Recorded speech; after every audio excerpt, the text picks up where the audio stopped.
Hello అండి. చిన్ని చెప్పే కథలకు స్వాగతం. అందరూ ఎలా ఉన్నారు? అందరూ బాగుండాలని ఆ పాపగారిని కోరుకుందాం. మారిపోయిన పెళ్లి కూతురు రాసినవారు సి మాధవరావు గారు. కోసలరాజుకు కొడుకైన కమలాకరుడనేవాడు అందానికి నవమన్మధుడు. ఆ నగరంలోనే ఒక భట్రాజుండేవాడు. ఆ భట్రాజు దేశాటన చేస్తూ విదిశ నగరానికి వెళ్ళి ఒక నాట్యాచార్యుడి ఇంట అతిథిగా ఉన్నాడు.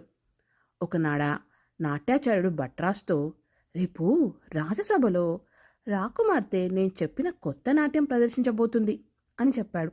ఆ నాట్యం చూడాలని వేడుక పుట్టి భట్రాజు ఆ నాట్యాచార్యుడి వెంట రాజసభకు వెళ్ళి కూర్చున్నాడు. రాజకుమార్తె హంసవలి సభకు వచ్చి కొత్త నాట్యం ప్రారంభించింది. అందంలో రంభా ఊర్వశులను తలదన్నే హంసవల్ని చూడగానే భట్రాజు, ఆహా, ఈ పిల్లను మా రాకుమారుడు కమలాకరుడు చేసుకుంటే ఎంత బాగుంటుందో అనుకున్నాడు. భట్రాజు చాలా గడుసువాడు. ఈ ఆలోచన తట్టిన మీదటే ఇందుకుగాను తానే స్వయంగా పాటుపడాలనుకున్నాడు. దానికి మొదటి మెట్టుగా తాను రాజభవనంలో ప్రవేశించాలి. అందుకుగాని ఏం చేయాలబ్బా అని ఆలోచిస్తూ సభ ముగిసే లోపలే ఒక గుడ్డ మీద సమర్థులుంటే నాతో సమంగా చిత్తరువులు చిత్రించవచ్చు అని రాసి దాని పక్కన పెట్టుకొని రాజద్వారం దగ్గర కూర్చున్నాడు. ఈ సంగతి తెలిసిన రాజుగారు వీడెవడో గొప్ప చిత్రకారుడనుకొని తన కుమార్తె ఇంటి గోడలపై చిత్రాలు చిత్రించడానికి భట్రాజుని పంపించాడు. భట్రాజు హంసావళి పడకగది గోడ మీద కమలాకరుణ్ణి అతని పరివారాన్ని చిత్రించాడు. కానీ ఆ బొమ్మలో చిత్రించిన వాడు పలానా రాకుమాడని తానే చెబితే మోసం చేస్తున్నాడని రాకుమార్తె అనుకోవచ్చు. హంసావళి తానే ఆ బొమ్మ ఎవరని అడగలేదు. అందుచేత భట్రాజు ఇంకొక యుక్తి చేశాడు. నమ్మకస్తుడైన మిత్రుని ఒకని సహాయం కోరి వాడికి ఏం చెప్పాలో ముందుగానే చెప్పాడు. భట్రాజు మిత్రుడు వెర్రిబాగుల వాడిలాగా నటిస్తూ రాజభవనం దగ్గరికి వచ్చి రాకుమార్లను కాసేపు నవ్వించాడు. ఇది తెలిసి హంసావళి వాని తన భవనానికి పిలిపించింది. వాడు రాకుమార్తె గది గోడ మీద భట్రాజు వేసిన బొమ్మ చూస్తూనే, ఇదేంటి, కోసల రాకుమారుడు కమలాకరుడు ఇక్కడికెలా వచ్చాడు? ఆహా, అతనెంత అందగాడు! అటువంటి అందగాడు భూప్రపంచంలో మరొక్కడు లేడు కుమా అన్నాడు. ఇదేంటి, ఈ వెర్రివాడు ఇలా అంటున్నాడు అని హంసావళి భట్రాజుని అడిగింది. వాడు చెప్పేదంతా నిజమేనమ్మా. వీడెప్పుడో ఆ రాకుమారిని చూసి ఉంటాడు. అందుచేతనే బొమ్మను చూసి పోల్చుకోగలిగాడు అని భట్రాజు చెప్పాడు. ఆ మాటతో హంసావళి మనసులో కమలాకరుడిపై ప్రేమ మొలకెత్తి దినదిన ప్రవర్తమార్థంగా కాసాగింది. తన పని ఈ విధంగా ఇక్కడ ముగించుకొని భట్రాజు కోసల నగరానికి వెళ్ళి యుక్తిగా రాకుమారుడితో ఈ జరిగిన సంగతంతా చెప్పేశాడు. దాంతో కమలాకరుడికి కూడా హంసావళిపై ప్రేమ అంకురించి దినదిన ప్రవర్ధమానంగా కాసాగింది. ఇది జరిగిన కొద్ది కాలానికే కమలాకరుడితో అతని తండ్రి, నాయనా, ఈడు వచ్చిన వాడవు. అస్తమానం ఇంట్లో కూర్చొని ఈ సుఖాలు అనుభవించకపోతే మన శత్రువులను జయించి రారాదు. అంగరాజు మనతో యుద్ధానికి ఆయత్తవుతున్నాడంట. సైన్యం తీసుకుపోయి ఆ అంగరాజును ఓడించు అన్నాడు. విదిశకు వెళ్ళడానికి ఇది ఒక మంచి అవకాశం దొరికింది.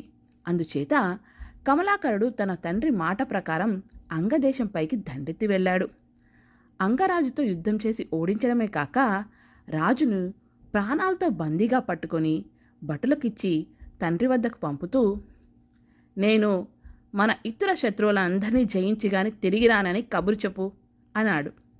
తరువాత కమలాకరుడు దారిలో తగిలిన దేశాలన్నింటినీ జయిస్తూ తన సేనను అంతకు పెంచుకుంటూ కాలక్రమేణా విదిశ నగరం చేరి ఊరి బయట విడిది చేసి రాజుగారి వద్దకు ఒక దూతను పంపాడు. కోసల యువరాజు వరుసగా ఒక్కొక్క దేశాన్ని జయించుకుంటూ వస్తున్న వార్త హంసావళి తండ్రి అదివరకే విన్నాడు. ఆ యువరాజు ప్రచండమైన సేనతో తన నగరానికే వచ్చాడు అనేసరికి ఆయన బెదిరిపోయాడు.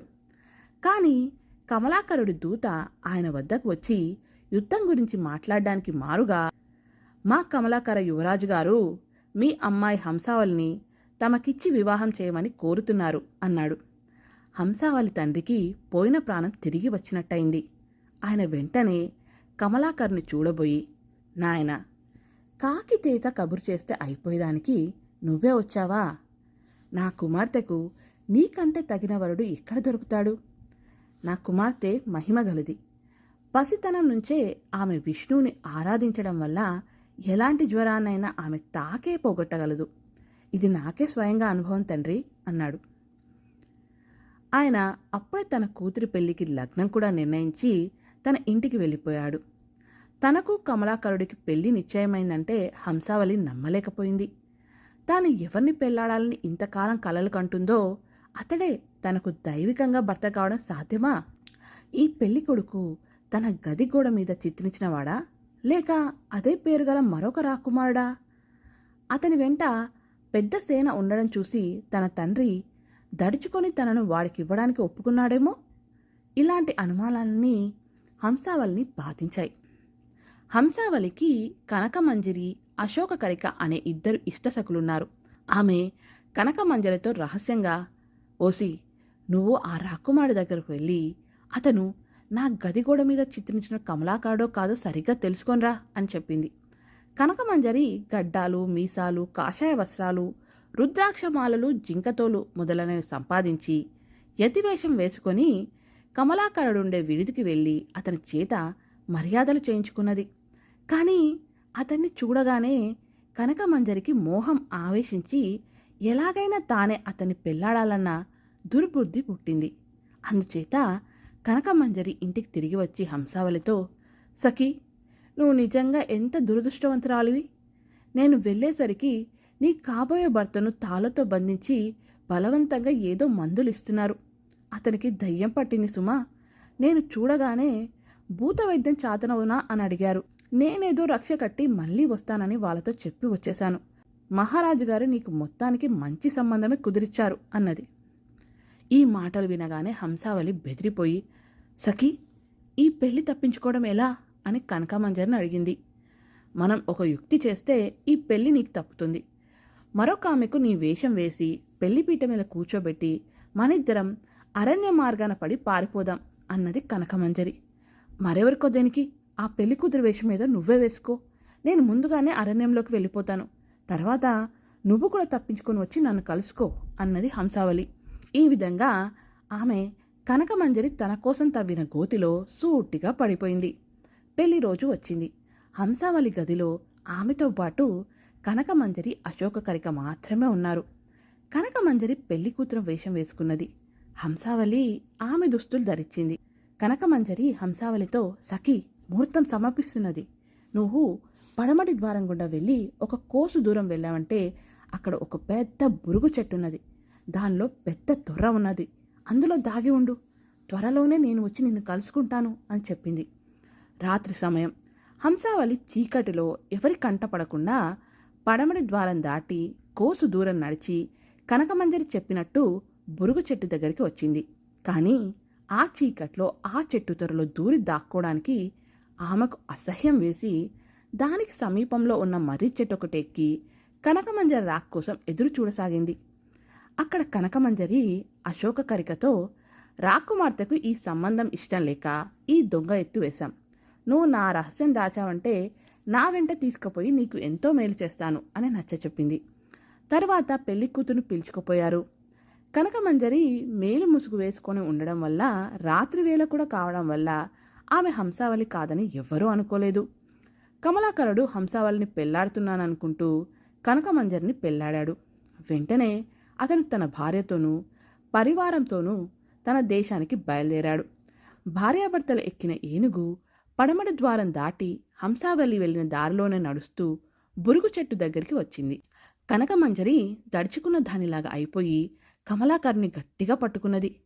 ఎందుకలా భయపడుతున్నావు అని కమలాకరుడు అడగగా కనకమంజరి, నిన్న రాత్రి నాకు ఒక పెద్ద పీడకల వచ్చిందండి.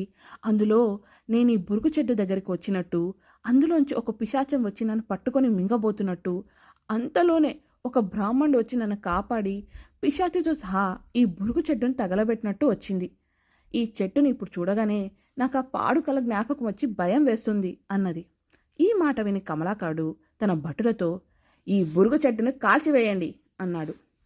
ఆ చెట్టులోంచి పిశాచిగాని బయటికి వస్తే దానికి కూడా ఆ మంటల్లోనే వేసేయండి అన్నది దుర్మార్గురాలైన కనకమంజరి. బురుగు చెట్టు కాలి బూడిద అయినాక కనకమంజరి తనకు హంసావళి పీడ శాశ్వతంగా విరగడ అయిపోయిందనుకొని సంతోషించింది. కమలాకరుడు ఆమెతో తన నగరానికి వెళ్ళి తండ్రి చేత రాజ అభిషేకం చేయించుకొని కనకమంజరిని పట్టపురాణిగా చేసుకుని సుఖంగా రాజ్యాన్ని ఏలుతున్నాడు. కనకమంజరి చేసిన ద్రోహం మర్రి చెట్టు పైనుంచి కల్లార చూసి చెవులార విన్న హంసావళి తన దుర్దశకు దుఃఖించింది. ఆ బురుగు చెట్టు మంటలోనే ఆత్మహత్య చేసుకుందామని కూడా ఆమె అనుకున్నది. కానీ చచ్చి సాధించేదేమిటి అనుకొని ఆ ప్రయత్నం మానేసి జనుల కంట పడకుండా నిర్జన అరణ్యాల వెంబడి వెళ్ళి ఒక ఫలవృక్షాల వనం చేరి అక్కడ తన ఇష్టదైవమైన విష్ణును ఆధారిస్తూ పల్లె ఆహారంగా తాపసి జీవితం వెళ్ళబుచ్చసాగింది. ఇంతలో కమలాకరుడికి విడువని జ్వరం పట్టుకొని ఎన్ని చికిత్సలు చేసినా పోలేదు. ఆ జ్వరం చూసి కనకమంజరి బెదిరిపోయింది. తాను హంసావళిలాగా నటిస్తున్నది. హంసావళి తాకితే ఏ జ్వరమైనా పోతుందని కమలాకరుడు తన మామగారి ద్వారా విని ఉన్నాడు. కానీ అతను ఆ సంగతి మరిచి ఉండాలి. అది జ్ఞాపకం వచ్చేలోగా ఈ జ్వరం నిమ్మలించకపోతే తాను మాయా హంసావళి అన్న సంగతి బయటపడుతుంది. అసలే ఆమె తన రహస్యాన్ని తన వెంట ఉన్న అశోకకరిక ఎప్పుడు బయట పెట్టేస్తోందో అని మదనపడుతున్నది. ఒక్క దెబ్బతో అశోకకరిక ప్రాణాలను, కమలాకరుడి జ్వరాన్ని పోగొట్టడానికి కనకమంజరి ఒక ఎత్తు వేసింది. ఒక రాత్రివేళ ఆమె అశోకకరికను వెంటబెట్టుకొని ఒక పాడుబడిన శివాలయానికి వెళ్ళి అక్కడ లింగానికి మేకను బలిచ్చి మేక కాళ్ళతో ధూపం వేసింది. తర్వాత ముగ్గు వేసి అందులో జ్వరపురుషుడి బొమ్మ వేసి దానికి సాష్టాంగ పడమని అశోకకరికను కోరింది. కనకమంజరి తలపెట్టిన ద్రోహం తెలియక అశోకకరిక సాష్టాంగ పడింది. వెంటనే కనకమంజరి కత్తి ఎత్తి దాని మెడ మీద వేసింది. అయితే ఆ దెబ్బ అశోకకరిక మెడకు తలక్క ఆమె భుజానికి తగిలి కొద్దిగా గాయమైంది. ఆమె పెద్ద కేకలు పెడుతూ బయటికి పరిగెత్తింది. ఈ కేకలు విని తలారి వాళ్ళు పరిగెత్తుకుంటూ వచ్చారు.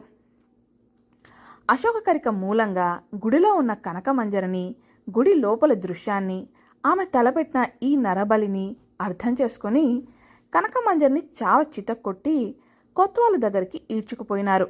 అయితే కమలాకరుడు నేర విచారణ చేసే లోపలే కనకమంజరి తాను తిన్న దెబ్బల కారణంగా చనిపోయింది.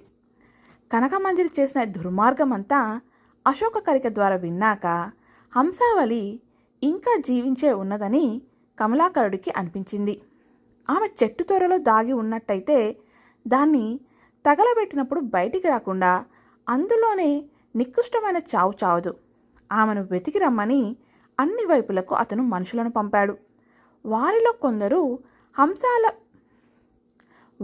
కొందరు హంసావళి ఉండే ఫలవృక్ష వనానికి వెళ్ళి ఆమె హంసావళి అని తెలుసుకున్నారు. కనకమంజరి చేసిన ద్రోహం బయటపడిందని ఆమె వారి ద్వారా తెలుసుకున్నది. ఆమె వారి వెంట బయలుదేరి కమలాకరుడి దగ్గరికి వెళ్ళి అతన్ని తాకగానే అన్నాళ్ళుగా బాధించిన ఆ జ్వరం కాస్త పోయింది. తర్వాత కమలాకరుడు హంసావళిని వైభవంగా పెళ్లాడి ఆమెతో సుఖంగా రాజ్యమేలాడు. ఈ కథ కానీ మీకు నచ్చితే ఒక లైక్ చేయండి. అలాగే మీ అభిప్రాయాలని, సూచనని కమెంట్ రూపంలో తెలియజేయండి. ఈ ఛానల్ని సబ్స్క్రైబ్ చేసుకొని నన్ను ఎంకరేజ్ చేయడం మర్చిపోవద్దు. ఇక ఉంటానండి. మళ్ళీ ఒక మంచి కథతో మళ్ళీ కలుసుకుందాం.